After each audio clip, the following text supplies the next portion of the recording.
Let's move now to Ljubisa and Roberto. This is another exciting story of the strategy to the community. Tell us more about the Serbian National Supercluster team. Ljubisa, you're in mute. You're muted. Hello. First of all, me and Roberto want to thank you for this opportunity to share our experience in developing or delivering training for first Serbian supercluster. And I would say that this is our third project of strategy tools in the region, and probably the most important one for us and for our future visibility. This is also a great example that we can combine different skills, resources, and capabilities from the network to deliver projects anywhere in the world, even in the Balkans countries. So project was actually delivered by Roberto, created by Roberto and Christian. And actually, we have guys from 2 continents, which are at the end of the day deliver it. As a background information, like we in the Balkan system is quite not developed compared to EU and North America. Countries really don't pay full attention on the national strategies, and also they don't have developed smart specialization strategies. From one hand, it is very tough to create the cluster and to run the cluster in such environment. On the other hand, I think that for us, it's a great opportunity that with our extinction, with the knowledge, with quite a lot of projects behind us, we deliver something new into the region. Also, local governments are not focused and not recognizing the importance of the clusters. Having said that, we know that now, because we know now our region much better than 1 year ago, that only developed clusters we can find in Slovenia, and other, let's say, EU countries like Croatia, Bulgaria, Romania, doesn't have them at all, or they are very regional. Clusters are here really industry driven, so you can find certain industries covered, but basically on the regional level. So when we say, for example, ICT cluster in Serbia, they claim that we have 5 clusters, but actually they are really covering their small region and nothing else. And actually it's more like local ecosystem than that's really cluster. And we found out that it's a great opportunity for us, and that we have to approach it a little bit differently. Again, by saying that we are now in conversation with Albania, Romania, Montenegro for different type of the cluster programs. And we hope that we will realize few of these opportunities in the next months. Let's say a few words about Serbia Innovates. It's a project founded by ICT Hub, a main local player in the field of acceleration, and also a main local VC fund. And this project, we think that it will have huge success because they have stable financing and really huge support from the side of the USAID. Also, that allows them to create dedicated team, which we have chance to train in the first place and hopefully consult in the future. And this team is really dedicated to the project, which is not situation with the other clusters. Next slide, Enrico. And during the 2021, they were really focused to do extensive research and to find the areas where they want to make first 4 superclusters in the Serbia. This research came out, let's say, in the late November, beginning of December. And in the research, they identify 4 areas where they want to create the clusters. These 4 areas let's say, are chosen because we have some kind of the, let's say, resources, experience, and support in these industries. And based on the research, we have advanced technology. They choose to form the clusters in the advanced technology in agriculture and food industry, advanced solutions in medicine technology and biotechnology, Web3 and blockchain technologies, and gaming. And the idea is that after 4 years, they choose one area where they will develop supercluster. And based on our, let's say, work with them, so we know them for 1.5 years. We had quite a lot of different conversations with them. They choose us to deliver, to use our methodology, to train our team based on our methodology. And also we hope that it will gain us consulting contract for the next 4 years to work with them in development of these 4 superclusters. Roberto, please. Yeah, thank you, Ljubisa. And let me go back to this slide. I would say that really this collaboration started 3 years ago, in terms that it was when I joined Strategy Tools and really got introduced into the cluster world, which was relatively unknown for me. And I had the opportunity and the privilege that Chris has been, brought me into the cluster world, has brought me into different projects. So really this has been taking shape for some time in terms of building that capability. And I would say that in that sense, we all have learned that COVID, to a certain extent, has made the world consulting much, a bigger opportunity, because at the end of the day, we're serving clients that might be sitting next door or that might be kilometers, miles in other continents. So it's a great way to leverage really the collaboration and the capabilities across the network. So specifically, what was the challenge? And the challenge was to build deep supercluster capabilities in this team that had, on one hand, relatively little experience in clusters, and to do it 100% digitally.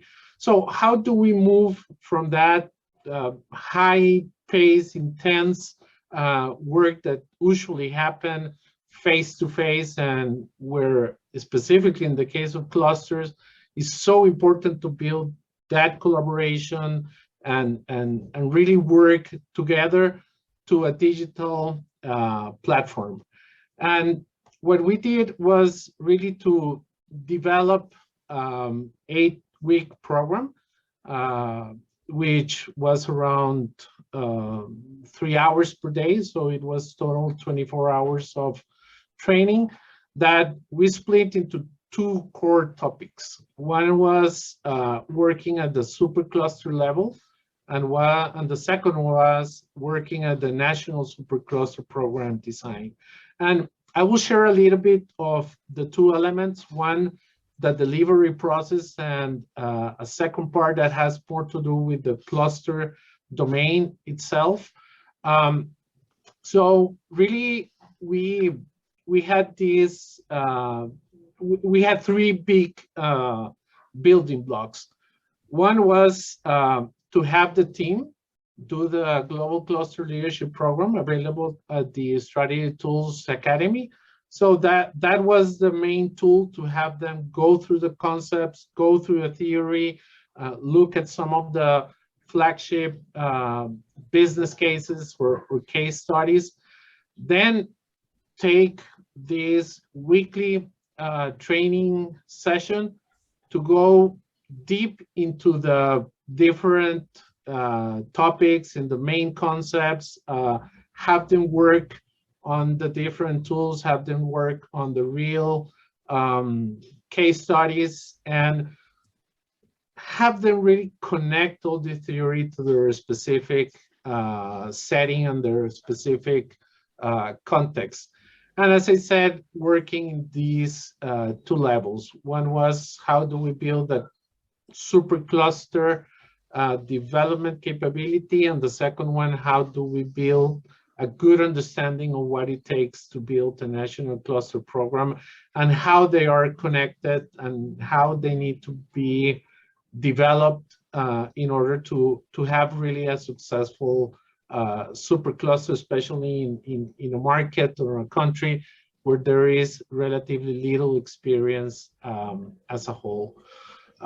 So as you can see, we worked really, intensively. We work in different tools. We were able to create, let's say, a storyline where they really started with relatively little experience and finished the program getting a good understanding of really what is in front of them. I think that one of the key learnings, and I will share that in a couple slides, was that they thought that developing the supercluster was a relatively straightforward project kind of endeavor, and now they understand that it is definitely more complex, that has a lot of unknowns that need to be addressed, and that contrary to the setting in a corporate world where in many cases you make the decisions and here you have to do a lot of influencing of stakeholders, and I think that was one of the aha moments when they realized, like, Jesus, this is quite big, and we need to develop these capabilities of engaging outside our direct zone. Obviously, working with Miro was significantly important, as he created that working space. We all are very familiar, but really becomes a key tool, having these kind of platforms to develop the trainings and to have that magic that used to happen in the meeting room, now in a virtual setting. So some of the key reflections and learnings that we can take out of this project and this collaboration. One is that combining the training program with an existing Strategy Tools Academy program really accelerates the learning process. So I think that building such training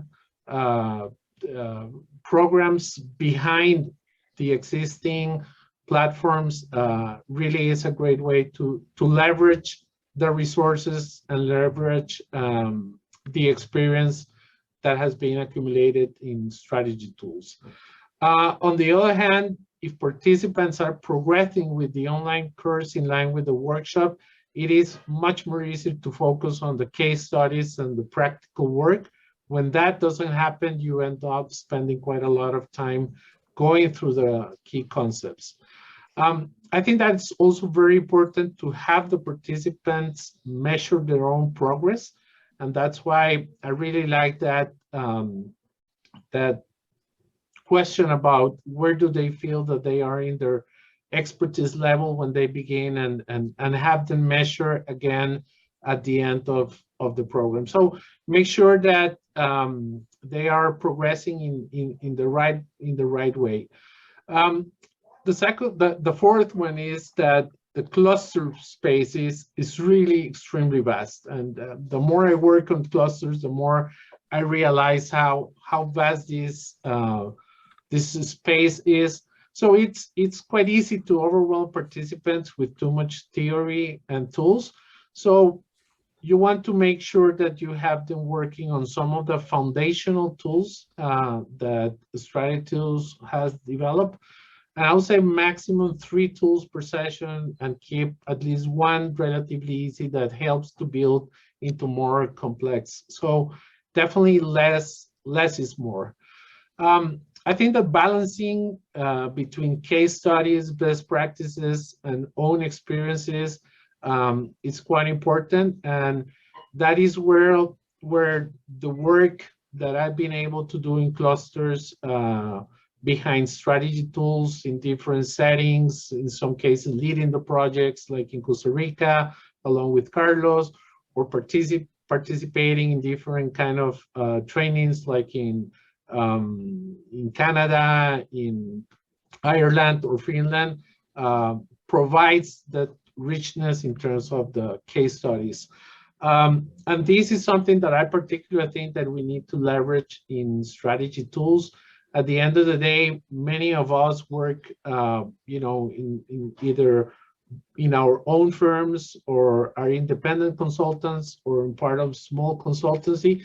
And really the power of bringing all this collective knowledge is very important. I'll say that another learning, and this was, you know, one of the highlights I would say was working very, very in detail with one case study. We share some of the experience that we're doing with a Global Life Center Hub initiative here in Costa Rica. So that provided a real life experience and make it more closer to them. Always have them reflect and write down how they can connect concepts and case studies to their own context. One of the key questions that kept repeating was, okay, but how do we contextualize this within Serbia if we're not, you know, have the resources like Canada has in terms of launching a mega supercluster initiative. And even when working with small teams, I think it's extremely important to break them into two groups. We had the case where one of the participants was, I would say, extremely, he took charge, and at some point it felt that we were doing more of a one-on-one coaching. So make sure that you can work through those dynamics even with small groups. And just to finish some of the cluster-related concepts, developing deep cluster and supercluster capabilities right from the beginning makes a huge difference in later stages of the strategy process. We're seeing this in Mexico, we're seeing this in Costa Rica, and definitely now we're seeing it in Serbia. When working with teams with little experience in cluster, make sure that you connect the cluster level with the national policy program level. They cannot be disconnected, they have to be tied, so it's important to work on those two levels. Manage expectations around timelines. Many times groups want to move really fast, and it takes time to build the network, to build the capability. Even in industry-led supercluster initiative, the role of government is critical. In some countries like Latin America and can be the Balkans, working with government sometimes is hard, but it has to be done. Learning the theory is important, but learning what questions to ask and with whom to discuss them is even more important. Again, this was one of the aha moments when they say, Jesus, we have so many things that we need to clear and make sure that we know what the right question to ask. Designing clusters should not be done in the boardroom by a handful of people. It has to be done really at the ecosystem level. Innovation supercluster fundamentally challenge or bring forward a quick key question: how will the country innovate at a system level? And here is where clusters, ecosystems, scale up, corporate strategies start to connect, because at the end of the day, they're part of that systemic solution. And training is a very powerful tool at the same time to sell long-term cluster projects. That might be true in different contexts, but I would say that specifically in cluster where you want to work in a 2-3 year timeline, really developing these training exercises or programs right out the bat is a great way to provide the capabilities, the tools, and then build the confidence in the project leaders to take into a larger scope and a long term. So that's a little bit what we wanted to share. I think that Serbia is breaking some ground in the Balkans. So definitely a good example that we can roll out in many different countries. with that, Ljubisa, I don't know if you have any closing comments. I think that we're pretty much on time. Pretty much.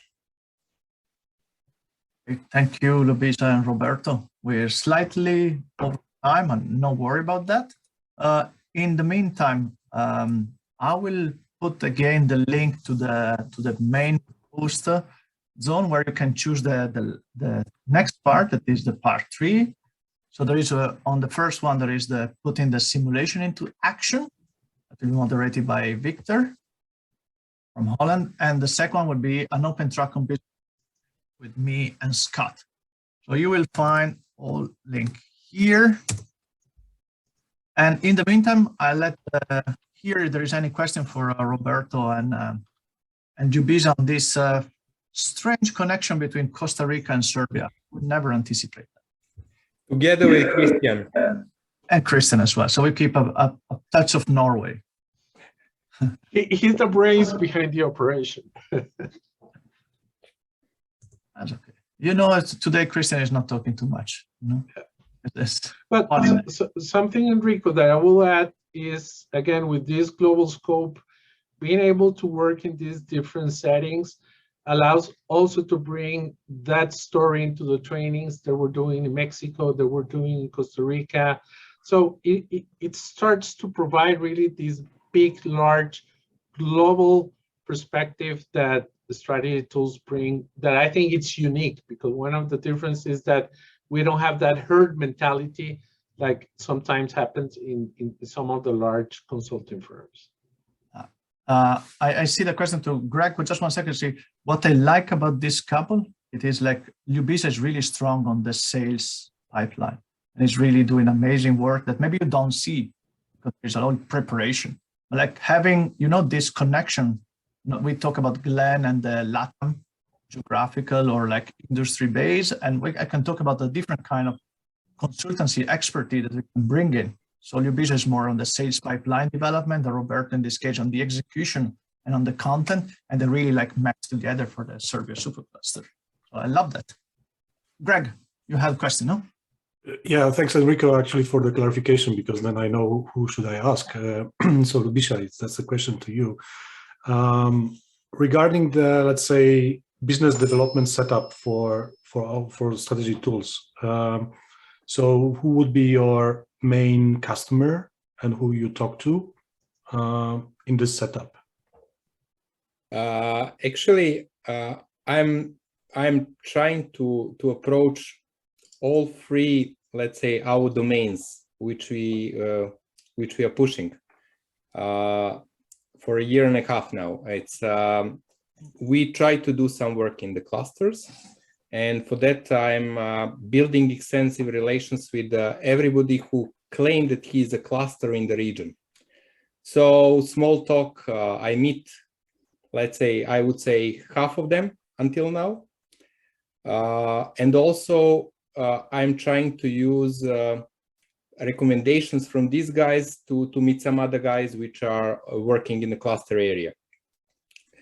For the startup part of the work, we had a great program in the Western Balkans for 13 accelerators, which we delivered for EBRD. And this was my really entrance point for this world. I was not connected with them. And now I'm building on that network. And we are trying to push much more programs through that network. And for the corporate, I'm using my network of the contacts in the region. But unfortunately, we didn't land any project in this area yet. I hope that in the Q1 we will do something with the banks and with some industry companies. Like Glenn pointed out, its network is number one the source. In this area, LinkedIn, it's not working in the terms that you can get connections, but if you don't know people personally, it will not open the door. At least this is my situation here and previous experience. And most of the things which are happening now, it's a result of the work we done and presentations we done, let's say 9 to 12 months ago. So basically it's quite a long pipeline, and hopefully we'll have a lot of projects from Q1 and Q2.